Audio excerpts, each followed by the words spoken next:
द्वितीयं तीर्थं शरणं गच्छामि तृतीयं संघं शरणं गच्छामि तृतीयं संघं शरणं गच्छामि तृतीयं बुद्धं शरणं गच्छामि तृतीयं बुद्धं शरणं गच्छामि तृतीयं धम्मं शरणं गच्छामि तृतीयं धम्मं शरणं गच्छामि तृतीयं संघं शरणं गच्छामि तृतीयं संघं शरणं गच्छामि पाणातिपाता वीरमणि सिक्खापदं समादियामि अधिनदाना वीरमणि सिक्खापदं समादियामि कामे सुमिच्छाचारा वीरमणि सिक्खापदं समादियामि मुषावादा वीरमणि सिक्खापदं समादियामि सूरामेरय मज्जपमाड ठाणा वीरमणि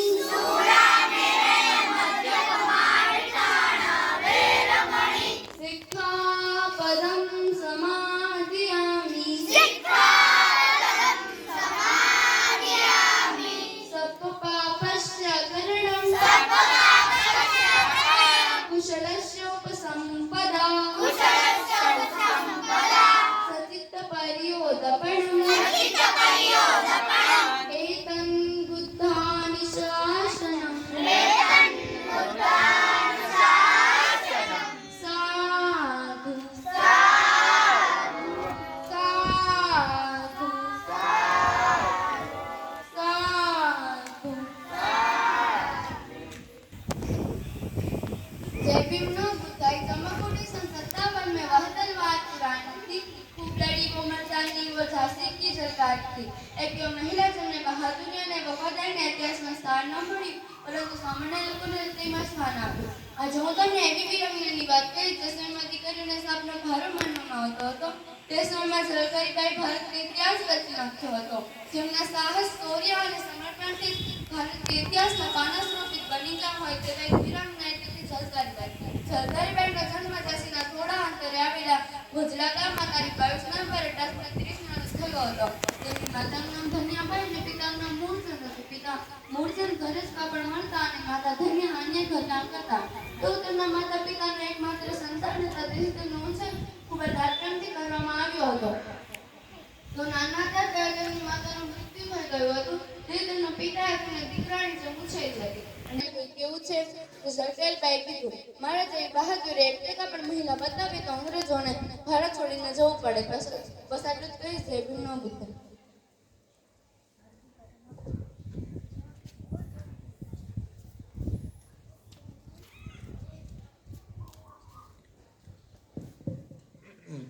જય ભીમ નમો બુદ્ધ.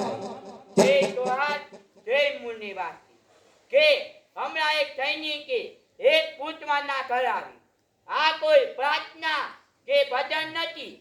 આ એક પ્રકારની તથાગત ભૂતની આપેલ એક પ્રતિજ્ઞા છે.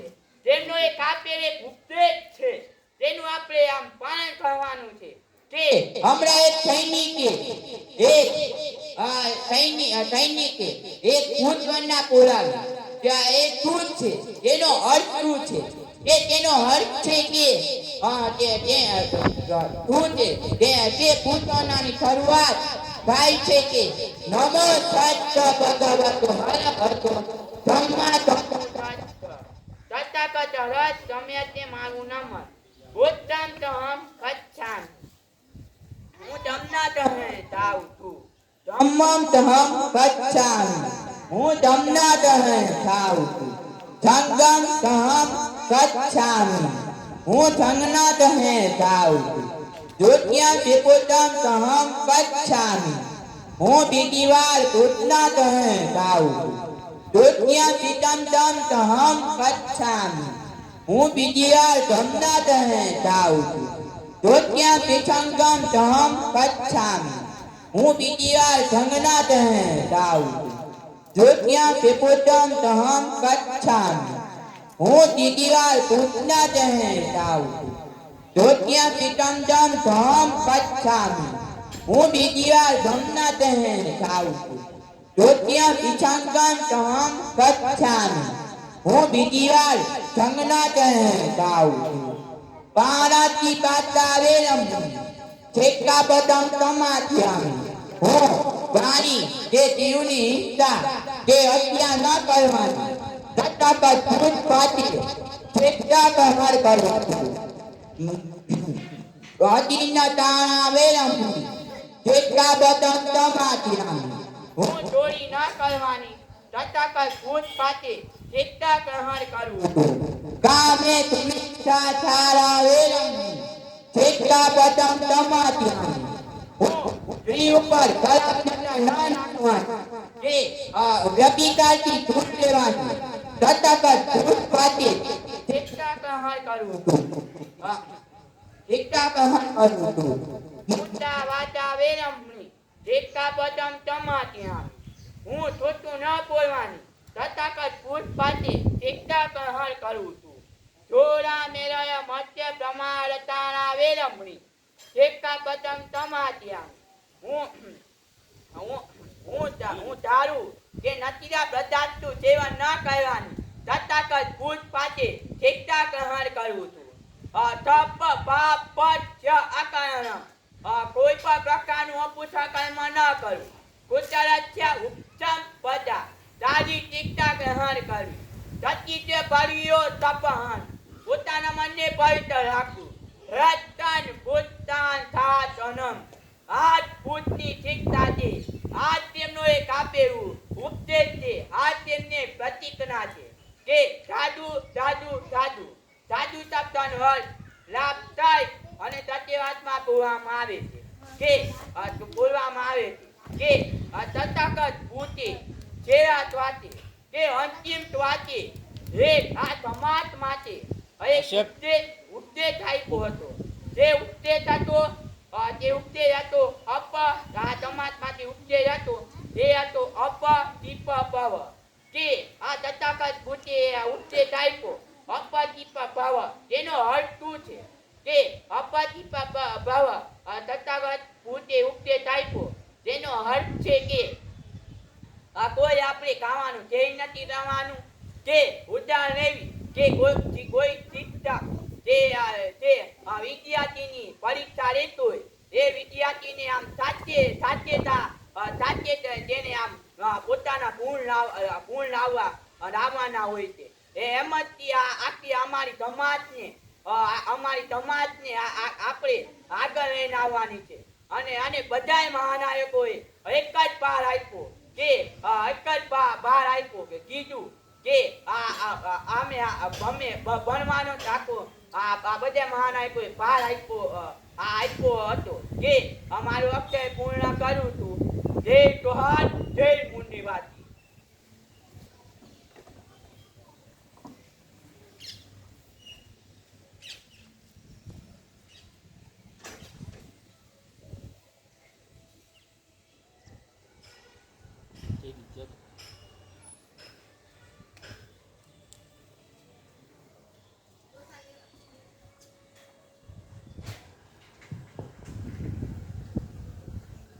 જૈવિક નવબુદ્ધાય મારું નામ ખુશાલી છે હું ધોરણ 8 માં અભ્યાસ કરું છું આજે હું તમને જે સ્ત્રી વિશે વાત કરવા જઈ રહી છું તે માત્ર એક નામ નથી તે એક લાગણી છે તે એક સંઘર્ષ છે તે એક શક્તિ છે ત્યાગ બલિદાન અને કરુણાની મૂર્તિ માતા રમાબાઈ જે પોતે ધરામાં રહીને વિજયને પ્રકાશ આપે છે તે માતાઓ તો ઇતિહાસમાં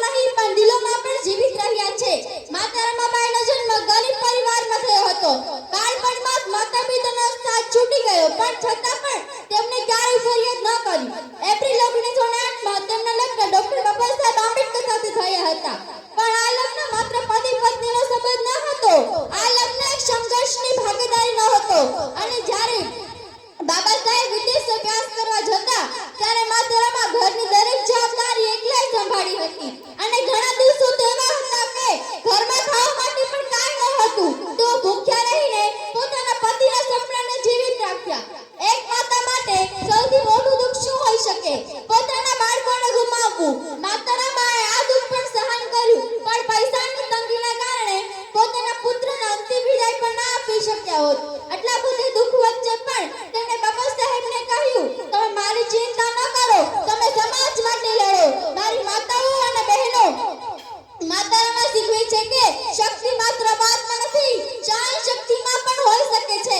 સ્ત્રી માત્ર ઘરની જાણીતી નથી, તે ઇતિહાસ બને છે. જ્યારે સ્ત્રી મજબૂત બને ત્યારે આખો સમાજ મજબૂત બને.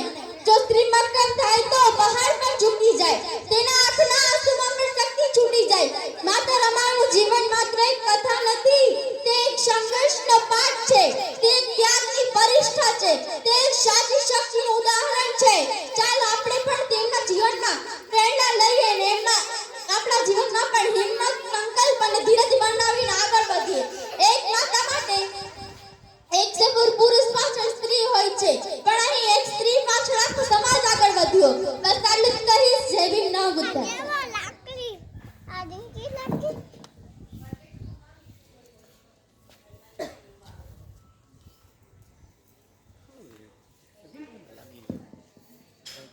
ये भी ना बुद्ध आज हम अपने क्रांतिकारी वीर को से जनाविश। हमारे गले में आंटी और पीछे झाड़ू छोड़ने की आजादी देने वाले वीर बेगबाई को सत नमन। कभी प्रश्न કર્યો છે કે છઠના દિવસે રાંધવાનું શું કામ, સાતમના દિવસે ઠંડુ શું કામ ખાવાનું, આઠમના દિવસે મેળા ઉજવણી શાની? વર્ષો પહેલા વીર બેગબાઈ નામના બહુજન સમાજના ક્રાંતિકારી લીડર રહ્યા હતા, જેમણે નાની જાતિના ભેદ દૂર કરી સમાનતાનું આંદોલન ચલાવ્યું, જેના વિરોધમાં શસ્ત્રની તળાવમાં પાણી લાવવા 32 લક્ષણ પુરુષની બલિ આપવાનું ષડયંત્ર કર્યું. ત્યારે બહુજન લોકોની પરાકાષ્ઠા હતી, જે ગામના છેવાડે રહેતા, એટલે કે બહુજન લોકોને ગામમાં પ્રવેશવાનો કોઈ અધિકાર ન હતો. લોકોને વસા હતો અને વજરામાં પ્રવેશી શકતા ન હતા. ગળામાં મૂડી અને પાછળ ભાગે યાડું તેમજ પગમાં ઘૂઘરી રાખવામાં આવતી, જેના હોવાથી લોકોને ખબર પડી જાય કે સીમાડીઓ આવી રહ્યો છે, એટલે તેનાથી દૂર થઈ જતા. આ દૂર કરવા ચિત્રાજી સામે વીર બેગબાઈએ અમુક શરતો મૂકી કે મારો સમાજ જે ગામના છેવાડે રહે છે તેને ગામની અંદર રહેવા અને ગળામાં મૂડી અને પાછળ ભાગે યાડું કાઢવામાં આવે અને પાણી પીવાનો અધિકાર આપવામાં આવે. આ શરતો રાજાએ માની અને સમાજના હિત માટે વિક્રમ સંવત 1172 માં આષાઢ સાતમ શુક્રવારના દિવસે વીર બેગબાઈને સપનકુએ ચૂલો સળગાવ્યો હતો. બાળકો વૃદ્ધ ભૂખ્યા ન રહી શકે તેમને છઠનું ઠંડુ ખાવા આપ્યું અને મનુવાદીઓએ એકના એકની હત્યા કરી. આઠમા દિવસે ઉષ્ણ જશ્ન મનાવ્યો. મતલબ છઠ, સાતમ, આઠમ વીર બેગબાઈની હત્યાના દિવસે આપણે આપણા મહાનાયકની ઉજવણી કરીએ છીએ. સાચો ઇતિહાસ બહાર લાવો એટલે કાશ્મીર ચિત્ર માતાની કથા ચલાવીએ છીએ. આપણે ગુલામ બન્યા છીએ. વીર બેગબાઈની હોમી તે કાયા, નવાળ નિર્દુ લાયા, પ્રકાશ ચરી કુરબાન કાયા. એ શરતે રેસિદાજની એવી માયા બલિદાન ઉજવાડ થઈ ગયા. વંશમાં ક્રાંતિકારી વીર બેગબાઈ થઈ ગયા. બસ આટલું જ કહીશ. જય વીર નવ બુદ્ધ.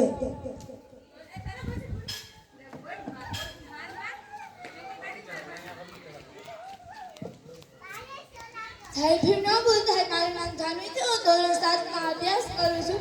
આજે હું તમને સાવિત્રીબાઈ ફૂલે વિશે કહીશ. ભારતની પ્રથમ મહિલા શિક્ષિકા અને મહાસામાજિક કાર્યકર્તા માતા સાવિત્રીબાઈ ફૂલેનો જન્મ સતારા જિલ્લામાં થયો હતો. તેઓ ભારતના પ્રથમ મહિલા શિક્ષિકા હતા. પોતાના પતિ અને માનવ સમાજ સુધારક જ્યોતિબા ફૂલેના સહકારથી તેમણે સ્ત્રી શિક્ષા માટે નોંધ કાર્યપત્ર કર્યું હતું. भ्रमण करे हम सावित्रीबाई को, जिसने नारी शिक्षा की अलग जगाई, अज्ञानता का काव दूर करे, उसने ज्ञान की ज्योत जलाई, शिक्षा पाकर सबको समझाया कितनी जरूरी होती है पढ़ाई, रूढ़िवाद पर परा को तोड़कर उनके खिलाफ आवाज उठाई, देश के लिए अच्छे काम करके और महासमाज से विकास लाई, स्त्री अधिकार को लड़ना सिखाया और क्रांति ज्योति माता सावित्रीबाई फूले कलाई. આજે હું તમને એવી સ્ત્રી से જણાવવા જઈ રહી છું જેમને જ્ઞાની દેવી અને રાષ્ટ્રમાતા કહેવામાં આવે ને તે કઈ ખોટું નથી.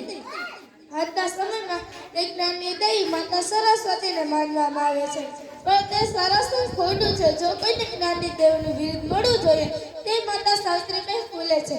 માતા સાવિત્રીબાઈ ફૂલેનો જન્મ સુદ અને પછાત ગણાતી માળી જાતિ માતાએ 3 જાન્યુઆરી 1831 ના રોજ થયો હતો. તેમની માતાનું નામ લક્ષ્મીબાઈ અને પિતાનું નામ ખાંડોજી પાટીલ હતું. તેમના પિતા ફૂલેનો પરંપરાગત વ્યવસાય કરતા.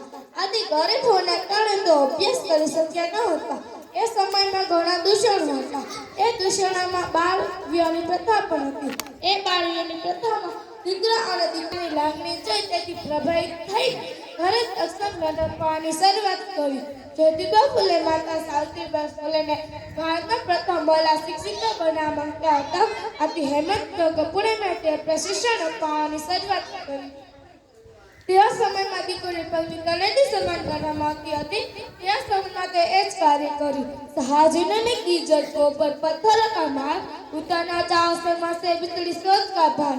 भारत की प्रथम महिला जो कहलाती कन्या के शिक्षक के लिए समाज से भी लड़ जाती. तो ज्योतिबा फूले સાથે મળીને 1848 પુણેના ભીડવાડામાં પ્રથમ કન્યા શાળાની સ્થાપના કરી. તે મધ્ય અને નિમ્ન આધાર પર થતા લોકો સાથે અનૈતિક વ્યવહાર અને ભેદભાવને સમજવાનું કાર્ય કર્યું. તેમને સમાજમાંથી બહિષ્કાર કરી દેવામાં આવ્યા. પરંતુ નીડર સાવિત્રીબાઈ ફૂલે હાર માન્યા વિના દીકરીઓને અભ્યાસ કરવા જતા હતા. ધીરે દીકરીઓને અભ્યાસ કરવા જતા તે સમાજના લોકો તેમના ઉપર કાદવ, કીચડ, છાણ વગેરે જેવો મારો કરતા અને અપશબ્દો પણ કહેતા હતા. ત્યારે તેઓ નિરાશ થઈને જ્યોતિબા ફૂલેને કહેતા. ત્યારે જ્યોતિબા ફૂલે માતા સાવિત્રીબાઈ ફૂલેને સમજાવતા કહેતા કે હજી તો તારા સમાજને ઘણો આગળ લઈને આવવાનો છે. હજી તો તારે સમાજને શિક્ષિત વર્ગ બનાવવાનો છે. જો મતાશ થઈ જાય તો કેમ ચાલશે? ત્યારબાદ માતા સાવિત્રીબાઈ ફૂલે ફરીથી દીકરીને અભ્યાસ કરવા જતા હતા. तब तक क्यों चूल्हे चौके में बसे रहो, जब तो थोड़ा आगे बढ़ो, शिक्षित बनो और संघर्ष करो. એ समय में જે કાર્ય કોઈ ન કરી શક્યું એ માતા સાવિત્રીબાઈ ફૂલે કરી બતાવ્યું અને ભારતના પ્રથમ મહિલા શિક્ષિકા બન્યા. બસ એટલું જ કહીશ. જય ભીમ ના ભૂલતા.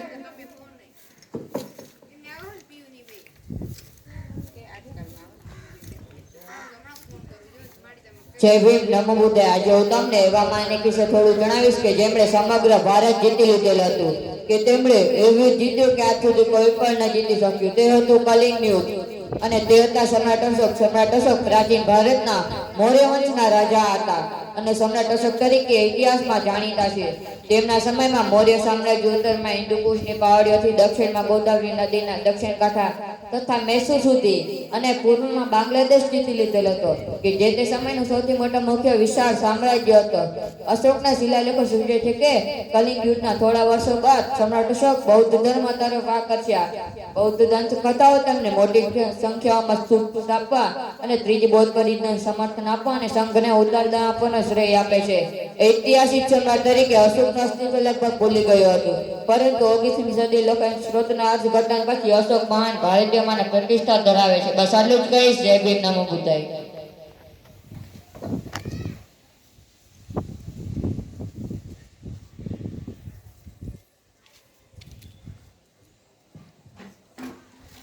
जय भीम नमो बुद्धाय. इस मिट्टी में उस बलिदानों के लहू की महक है जिनके संकटने पर थरथरा करते थे वो ऐसे योद्धा थे जो तलवारों के लोगों से भिड़ा करते थे.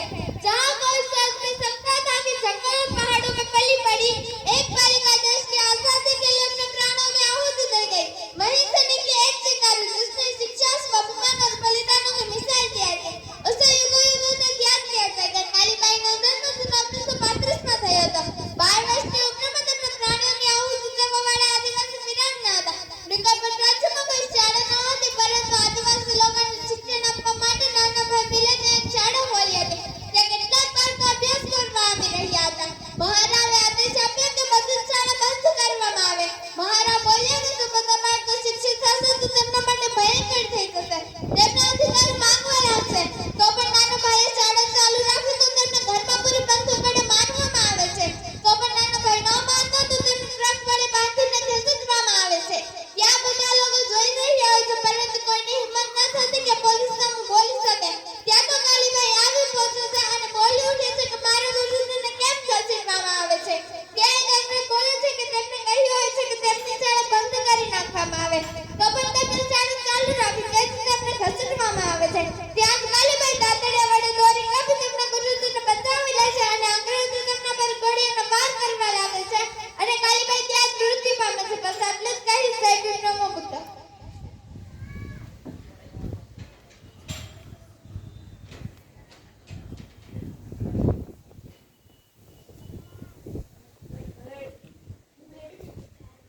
જય ભીમ નમો બુદ્ધાય. મારો રાઠોડ છે. હું ધોરણ 9માં અભ્યાસ કરું છું.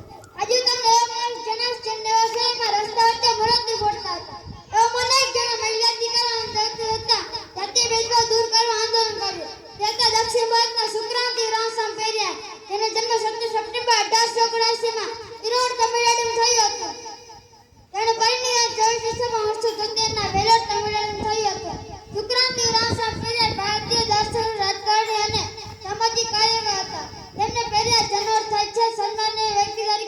થાય છે.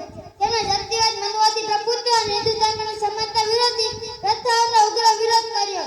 તેમણે આત્મરત્ન ચળવળ શરૂ કરી અને દ્રવિડ કળજુગ નામની સામાજિક સંસ્થાની સ્થાપના કરી. પેરિયાર રામસ્વામી બુદ્ધિવાદ, સ્વાભિમાન, મહિલા અધિકારો અને જાતિના સિદ્ધાંતોના હિમાયતી હતા. તેઓ ધાર્મિક દેખડા અને કર્મકાંડોના કટ્ટર વિરોધી હતા. તેમનું માનવું હતું કે સમાજમાં ભેદભાવ અને અંધવિશ્વાસનું મૂળ વૈદિક હિન્દુ ધર્મ છે. તેમણે મહિલા અધિકારો અને જાતીય ભેદભાવ ઘણા સુધી બંધ કરાવ્યો. પરંતુ યુનેસ્કોએ તેમના નાયક માટે ઔરંગાબાદ દક્ષિણ ભારતના સુક્રાંતિ રામસ્વામી પેરિયાર તરીકે ઓળખાયા. તેમણે સતી રામા લખી હતી, પરંતુ તમિળ ભાષામાં હતી અને તમિળ ભાષા ફક્ત તમિળનાડુ લોકોને આવડતી હતી. તે માટે આપણા મહારાજ લૈલસિંહ યાદવે પોતાની 20 વીઘા જમીન વેચી એક તિર્થા ખરીદી અને તમિળ ભાષાને હિન્દીમાં કન્વર્ટ કર્યું. અને લૈલસિંહ યાદવે કરદાસકર દળના પોલીસમાં હતા. સાબિત કરી સભી ન ઉતર. સાવધાન, વિશ્રામ, सावधान, एक साथ हमारे वाहन को सलामी देंगे, सलामी दे।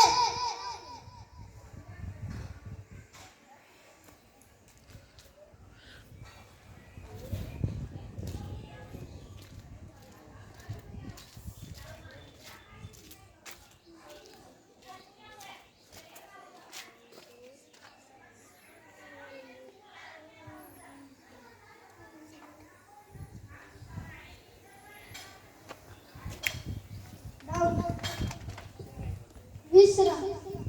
जय भीम, जय भीम, जय भीम, जय भीम, जय जोहार, जय जोहार, जय जोहार, जय जोहार, जय वनवासी, जय वनवासी, जय वनवासी, जय वनवासी।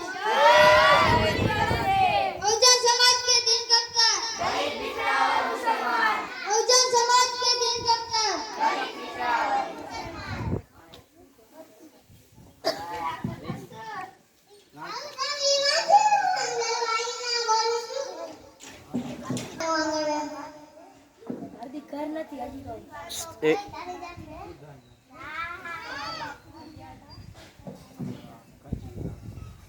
એવી ન બોલે. મારું નામ કશ્યપ છે. બાલવાટિકામાં અભ્યાસ કરું છું. હાર્દિક મારું નામ વિરાટ છે. હું પહેલું ધોરણ ભરું છું.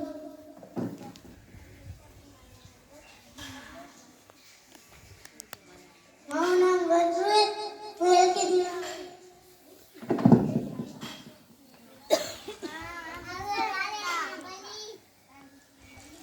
મારું નામ અક્ષય છે. હું ત્રીજામાં અભ્યાસ કરું છું.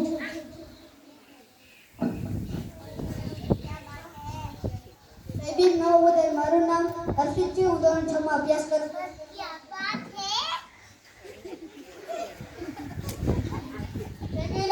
મારું નામ જૈન છે. હું ધોરણ 3 માં અભ્યાસ કરું છું.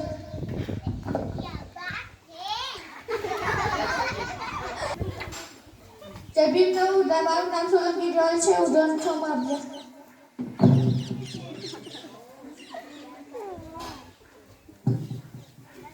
જય ભીમ નામ બતાય. મારું નામ વાજા રમેશભાઈ છે. હું ધોરણ 9 માં અભ્યાસ કરું છું.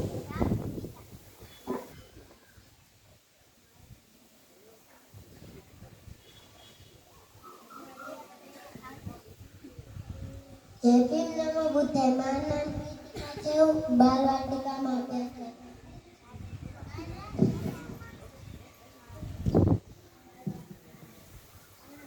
જય ભીમ નમો બુદ્ધાય. મારું નામ વિરાટ છે. હું ધોરણ 2 ભણું છું.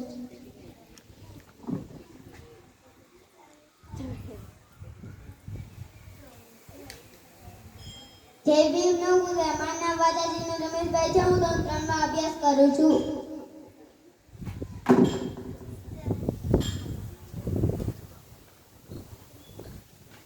જય ભીમ નમો બુદ્ધાય. મારું નામ કિશા છે. હું ધોરણ 5 માં અભ્યાસ કરું છું.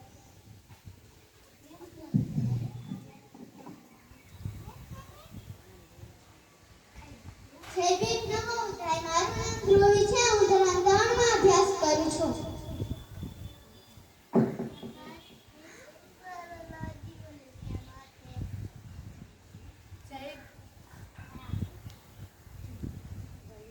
જય ભીમ નમો બુદ્ધાય. મારું નામ આયુષ રાશિભાઈ છે. હું 5 માં અભ્યાસ કરું છું.